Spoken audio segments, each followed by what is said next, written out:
اعوذ باللہ من الشیطان الرجیم بسم اللہ الرحمن الرحیم الحمد للہ رب العالمین صلی اللہ علیہ وآلہ وسلم۔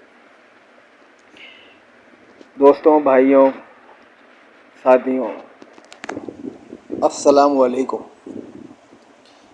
آج جس طرف میں اشارہ کروں گا اور پھر اشارہ کر کے اس کی کھل کے وضاحت کروں گا، اور پھر وضاحت کے بعد بہت ساروں کو بے نقاب کروں گا، اور اس کے بعد میں کچھ گزارش اور ڈیمانڈ یا مطالبات کروں گا۔ پہلے تو آپ دنیا میں جو بھی ٹین ایجز سے بڑا، یعنی کہ بچے نہیں لیکن ٹین ایجرز کو اگر میں کہوں تو وہ سگریٹ، نشہ، شراب اور اس ٹائپ کی نسوار، ماوا، گٹکا، اس کے بارے میں وہ جانتے ہیں۔ یا تو ان کے گھر میں کوئی کرتا ہوگا، یا تو پھر محلے میں دوستوں کے گھر والوں میں کسی نہ کسی طریقے سے اس نے سگریٹ اور یہ ساری چیزیں، شراب اور نشہ، یہ سب ہلکا پھلکا سن کے رکھا ہوگا۔ اس کو اتنی اویئرنیس ہوگی کہ یہ چیز ہے کوئی۔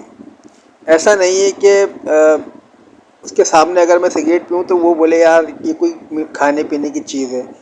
وہ صاف اس کو پتہ ہوگا کہ اس سے تھوڑا دور رہنا ہے۔ وہ بندہ اس سوفیسٹیکیٹڈ فیملی سے اور ڈیسنٹ لوگوں کے طبقے سے رہنے والا بچہ وہاں سے چلا جائے گا۔ بڑے بھی چلے جاتے ہیں، کوئی بھی اس چیز کو پسند نہیں کرتا۔ وہ الگ بات ہے کہ ہم اس چیز کی مخالفت نہیں کرتے۔ اب پان والے کے پاس آپ کو سگریٹ مل جائے گی، چلیں اتنا تو سمجھ میں آ رہا ہے، لیکن اس پان والے سے شروع میں یہاں سے کروں گا۔ سگریٹ بھی کوئی اچھی چیز نہیں ہے، لیکن سگریٹ کا ہم یہ بول سکتے ہیں کہ مطلب اتنا مشکل کام نہیں ہے سگریٹ چھڑوانا کسی کی۔ یہ کوئی اتنا کوئی نشہ نہیں ہے کہ یار آپ سگریٹ چھوڑ دوں، میرے سے سگریٹ نہیں چھوٹ رہی مجھے۔ بندہ آرام سے سگریٹ چھوڑ سکتا ہے۔ جو نشہ بندہ نہیں چھوڑ سکتا، جس کی لت لگ جاتی ہے، میں اس نشے کی بات کر رہا ہوں۔ اب ہمارے بچے پان والے کے پاس جاتے ہیں، دو چیزیں اس کو سامنے دکھ جاتی ہیں۔ میں نے خود جب پہلی میں ایک ڈرامہ بن رہا تھا، اس میں ایک چھوٹا سا رول تھا کسی بچے کا نا، ہیرو کا بچپن دکھانا تھا کہ وہ سگریٹ شروع کرتا ہے۔ تو وہ جو اس ہیرو کا جو پہلا جو سگریٹ پینے کا ایکسپیرینس تھا نا، وہ میں نے اس کو اس پہ ایکٹ کیا، یعنی کہ میں نے اس کی ایکٹنگ کی تھی۔ تو اس میں ہم نے یہ دکھایا تھا کہ میں پان کے کیبن کے پاس سے گزر رہا ہوں، اس میں بڑا سا کیبن کے اوپر بورڈ لگا ہوا ہے، فل اسٹائلش سا سگریٹ کا ڈبہ بنا ہوا ہے، اور اسٹائل میں ایک بندہ پی رہا ہے۔ تو وہ میں امپریس ہو کے جا کے میں نے بولا انکل مجھے یہ والی سگریٹ چاہیے۔ اب کتنی آسانی سے یہ نشہ، ایک تو ہوتا نا ملنا، ایک ہوتا ہے اس کے بارے میں بتانا، اس کی مارکیٹنگ کرنا، اس کا انٹرو دینا، اس کے بارے میں انفارمیشن دینا، آرام سے پتہ لگ جائے گا۔ اور اس جگہ پہ جو لوگ آتے ہیں سگریٹ لینے یا ماوا لینے یا گٹکا لینے، وہ کوئی ایسے ہی ہوتے ہیں، سیاسی، پولیس والے یا جاہل بڈھے۔ کوئی پڑھا لکھا بھی ہوتا ہوگا تو وہ بھی انہی کی صحبت میں رہ کے ایسا ہو گیا ہوگا۔ یعنی کہ ہم خود نشے کی دعوت دے رہے ہیں، غیر سوچے سمجھے، جان بوجھ کے یا بوجھ کے۔ اب اس کو یہ تو پتہ لگ گیا، اب وہاں سے جو بھی اس کے پاس آ رہا ہے وہاں پہ اس کی پی آر بن رہی ہے۔ بھلے بچے سے دوستی نہیں ہو رہی ہے، لیکن وہاں پہ چرسی بھی آ رہا ہے سگریٹ لینے، وہاں ہیروئنچی بھی آ رہا ہے، وہاں شرابی بھی آ رہا ہے، اور وہاں بڈھے بدماش اور ٹھرکی بڈھے اس ٹائپ کے، کوئی ملا بڈھا نہیں لینے آئے گا۔ اگر پیتا بھی ہوگا تو وہ بیچارہ آدمی اگر اپنے بڑھاپے میں اگر وہ بزرگ ہے واقعی میں، اس کی داڑھی ہے اور وہ نماز ہوگا تو وہ خاموشی سے لے کے، لیکن جو بھرم ماریں گے لیتے ہوئے، جو اس کی شو آف کریں گے اور نشے سگریٹ کے اور گٹکے کو، وہ سارے بگڑے ہوئے نہ باپ کے نہ عیاش بیٹے ہوتے ہیں۔ تو آج کل یہ نا بہت ٹرینڈ بن گیا ہے کہ یہ اسٹیٹس پہ آ رہا ہے۔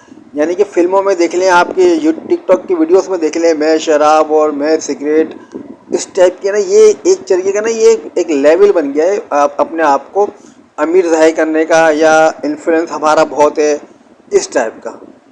اب آ جاتے ہیں کہ یہ جو نشہ جو اب مل رہا ہے، بھلے چلو ابھی کسی کو نہ معلوم ہو کہاں ملتی ہو، ہیروئن نام معلوم ہو کہاں ملتی ہو، چاہے شراب کا نہیں پتہ ہو کہ وہ کہاں ملتی ہے، لیکن اگر آپ کو پینی ہے تو آپ نے 4-5 محلے کے لڑکوں کو سے سیٹنگ کر کے آرام سے آپ اس تک پہنچ جائیں گے۔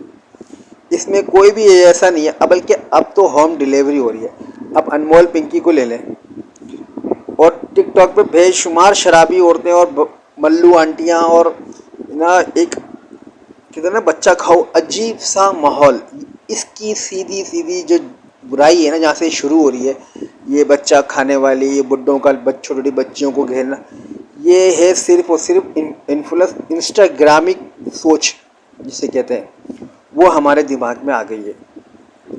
اب آج بھی لڑکے ایسے بہت اچھے جو پاورفل ہیں اور ساری چیزیں ہیں، وہ نشے کو ابھی بھی غلط سمجھتے ہیں، لیکن آپ کسی ایک نشے والے سے پنگا کریں، دیکھیں وہ آپ کا کیا حل کرتا ہے۔ اس کی اتنی سیٹنگ بن گئی ہے، اس کا اتنا بدماشی ہو گئی ہے کہ مطلب نا خاموشی سے نا گزرنا پڑتا ان کو۔ ابھی اس کھیل میں یہ تو وہ ہو گئے جو اس کی مارکیٹ، یعنی کہ جو جہاں تک یہ نشے کا انٹروڈیوس کرا رہے ہیں، پھر وہ آ گئے پینے والے، اب آ جاتے ہیں ڈیلروں پہ۔ ڈیلنگ میں آپ کو ظاہر سی بات ہے، اگر کوئی پولیس کا یا ڈاکٹر کا یا ایجوکیشن کا بندہ یا کسی بھی ڈپارٹمنٹ کا بندہ وہ نشہ کر رہا ہے، وہ اس کو سپورٹ بھی کرے گا۔ ایسے ہی اس کو ایسے ہی لے لیں کہ اگر میری دکان سے کوئی کیمرہ لگوائے گا تو ظاہر سی بات ہے کہ میں اس کو کیمرہ لگانے والے کو میں اس کو اپنی دوسری ایکسپرٹیز بھی اس کو نہ دوں گا کہ آپ کو کوئی اور کام ہو تو مجھے بتائیے گا، یا آپ کو ٹینشن ہو تو مجھے بتائیے گا، اس طرح کی میں اس کو پروٹوکول دوں گا۔ تو ظاہر سی بات ہے جب اتنے بڑے بڑے لوگ، سیاسی لوگ، پولیس والے اور گورنمنٹ کے امپلائیز، اتنے عہدے والے لوگ اور امیر باپ کے بچے جب وہ لیں گے تو ظاہر سی بات ہے ان کا خیال بھی رکھیں گے۔ جب ان کا خیال رکھیں گے تو وہ پھر جو ماحول بگاڑیں گے، کیونکہ اصل درندے تو وہ ہیں جو اگاریں، جو اس کی کاشت کرتے ہیں۔ آپ لاکھ پابندیاں لگا دیں محلے میں، آپ چرس ہیروئن شراب بیچنے والوں کو اٹھا لیں، پینے والوں کو اٹھا لیں، کوئی رزلٹ چینج نہیں آئے گا جب تک وہ اگنا بند نہیں ہوگی۔ اب یہ کوئی اتنی سی تو چیز ہے نہیں کہ آپ نے ایک 80 گز پہ اگا دی، 1 ایکڑ پہ اگا دی۔ ظاہر سی بات ہے اگر دنیا میں 75% لوگ ڈرگس لے رہے ہیں تو مجھے تو لگتا ہے کہ پورا ملک ہونا چاہیے اس کی کاشت کے لیے، تو وہ کاشت کا ملک کہاں پر ہے؟ افغانستان میں طالبان آئے، 30% چرس اور ہیروئن افغانستان سپلائی کرتا ہے۔ آپ یہ کہہ لیں کہ اگر افغانستان کی آبادی کا بھی ٹرپل گنا چرس وہ سپلائی کر رہا ہے، اگر 30 مطلب اگر آپ یہ سمجھیں گے 30% دنیا کو، یعنی کہ 5 کروڑ لوگوں کو افغانستان سے صرف ڈرگس مل رہی ہے۔ 5 کروڑ کا مطلب ہے ایک صوبے میں سندھ کے اندر 5 کروڑ لوگ ہیں۔ اب وہ 5 کروڑ لوگوں سب کے سب پینے والے اگر شمار بھی کر لیں تو اتنی کاشت صرف اس وقت جلائی تھی جب طالبان آئے تھے، وہ بھی پوری نہیں جلائی تھی، جہاں تک نشاندہی ہو گئی تھی وہ۔ تو جب تک آپ پینے والے اور ان سب کو چھوڑ کے اگنے والی جگہ پہ جا کے اٹیک نہیں کریں گے، ان کو وہاں سے اس کو اگنا بند نہیں کریں گے، ان کی کاشت بند نہیں کریں گے، تو یہ کبھی بھی نہیں رکنے والی۔ اور یہ اتنی بڑی نالت ہے کہ آئے دن کوئی نشہ آئے گا، آئے دن کوئی نشہ آئے گا۔ یہ ایسا ہی کر لیں کہ جیسے پہلے سفید کلر آیا، پھر ریمبو کلر آئے، پھر ملٹیپل کلر آ گئے۔ اب ایسا ہو جائے گا کہ ٹیبلٹیں میں بھی آنے لگ گئی ہیں، آپ اپنی نسلوں کو خود جان سے مارنے کی کوشش کر رہے ہیں۔ کسی بھی طالبان، دہشت گرد، خوارج اور فتنۃ الہند کی ضرورت نہیں ہے آپ کو۔ آپ کی حکمران ہی سب سے بڑے فتنہ کل بن کے بیٹھے، ان کو بولیں کہ کاش بند کرے تاکہ دہشت گردی کا بھی پیسہ رکے، جو یہ بلاسٹ کرتے ہیں وہیں سے پیسہ آ رہا ہے، اور یہ سیاسی اور یہ فلانا، یہ ساری چیزیں۔ اللہ حافظ، پاکستان زندہ باد، اور انسانیت اللہ اس کی حفاظت فرمائے۔